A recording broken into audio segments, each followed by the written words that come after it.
Баршаңызға сәлем. Бүгін біз сіздермен өте жұмсақ, тәтті булочка дайындайтын боламыз. Видеоны соңына дейін қарап, менімен бірге болыңыздар. Каналыма жазылып қойды ұмытпаңыздар. Ең алдымен ыдысымызға сүтімізді, сары майымызды, 3 ас қасық шекерімізді, тұзымызды және жұмыртқамызды салып, жақсылап араластырамыз.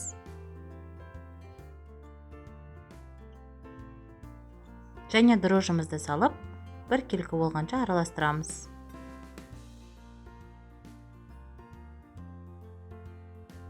Үстіне ұнымызды салып, жұмсақ етіп қамыр илейміз.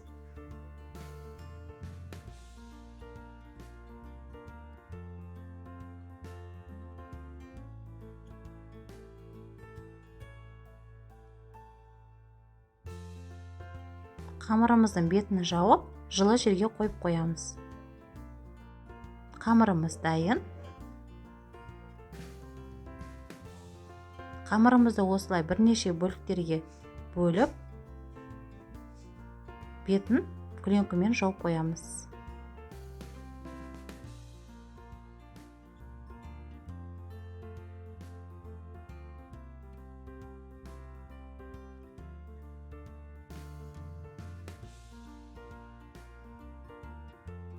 Көтеріліп тұрған қамырларымыздың бетін ашып, формамызға дөңгелектеп саламыз.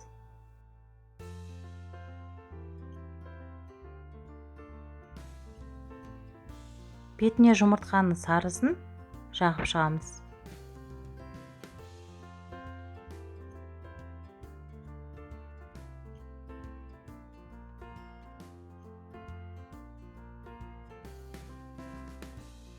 Бетін жауып, тағы да 5 минутқа қалдырамыз.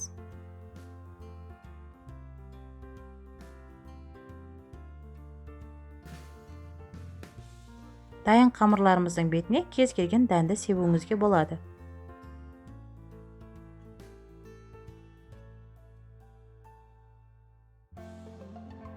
Дайын булочкаларымызды 180 градуста 45 минутта пеште пісіріп аламыз.